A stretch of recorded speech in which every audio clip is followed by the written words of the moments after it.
Shakshuka. I don't know if that's how you say it or not.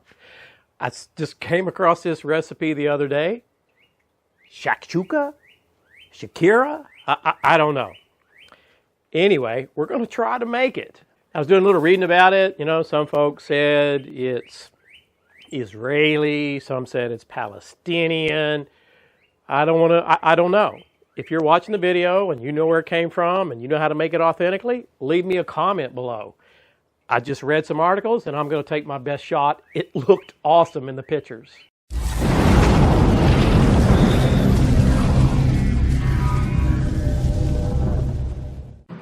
Now, you don't need this pit boss. You could actually cook this right on your stove. That's what most people do.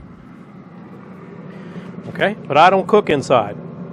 So there's about, what would you say, 3 tablespoons of olive oil maybe. Right now I got this pit boss set on 250. Just want to bring this oil up.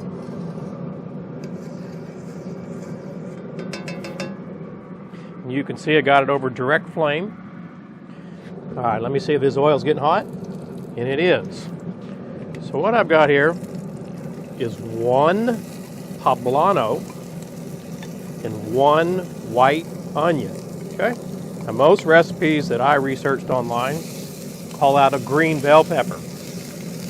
I like Pablanos a little bit better. They add a little bit of spice, not a lot. Okay? What we're going to do is just simmer this here. Simmer it, saute it, whatever the right word is. Fry it. I'm just a hillbilly. Until those onions get real soft and they turn translucent. I did turn this pit boss. I had it at 250 and then I turned it up to 300 and went back and forth. Just trying to speed things up a little bit. Okay. Now what I got here, some garlic. Okay. We'll just let this go maybe a minute.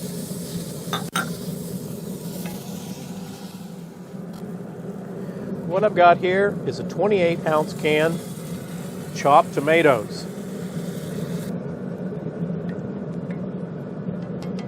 We're just going to bring this up to a simmer.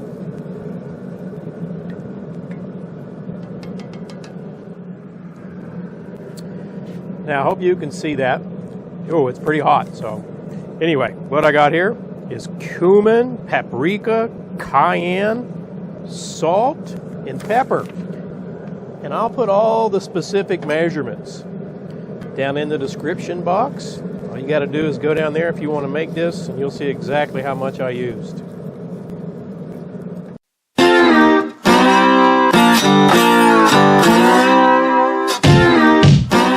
The sun is directly overhead. I hope you can see this okay.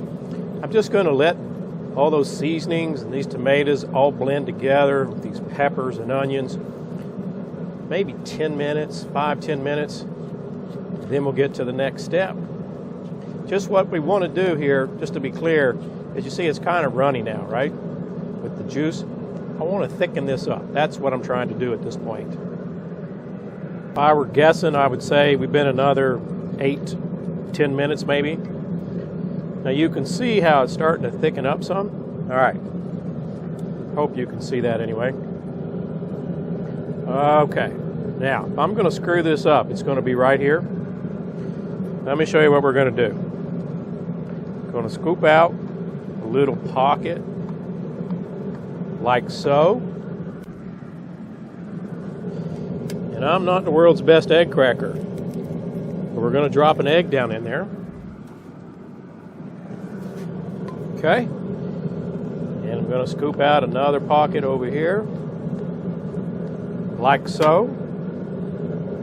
Oh, there's one more.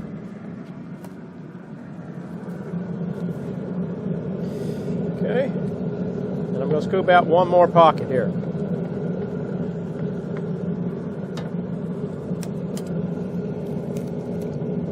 Okay. Now what I'm about to do now, definitely not authentic about this, at least from what I've read. But I'm going to put some pre-cooked meatballs in here. Why? Because eggs aren't going to be enough meat for me. Just got a few. Okay. Put those bad boys in there. And then what we're going to do is put this over on the side of this pit boss where there's no flame. Now, one more thing I'm going to do, which is probably not traditional. There's 3 things in this world I hate. I hate haggis, I hate grits, and I hate runny eggs. So I'm going to bust these yellow oaks. Okay? Most people, I've never seen any recipe where they bust those, but I'm the one eating it. We're going to close the lid now and treat this pit boss as an oven and let it go to those eggs cook. We get this off here. Looks done to me. There she is. Okay. Now I'm just going to take a little green onion. Okay. Garnish. You could use parsley if you wanted. Probably even get away with some oregano, right? I'm going to let that sit here 5-10 minutes. I don't want to burn myself. I'm good at that. Then we'll give it a taste test. I'm just going to put a little cracked pepper over the top of these eggs. All right. I'm looking forward to trying it. I've never made anything like it. I've never, as far as I know, eaten anything like it. I'm going to eat it right out of here because I'm the only one today. Okay. Egg is still, it's not fried hard like a fried egg, which, for those of you that like things runny, that's probably going to be good for you, right?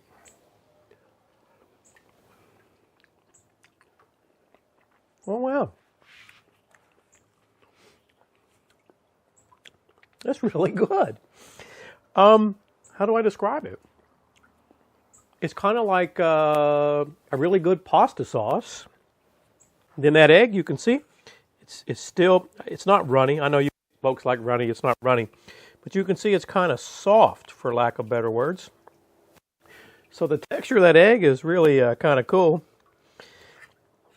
And then I got this meatball here, right?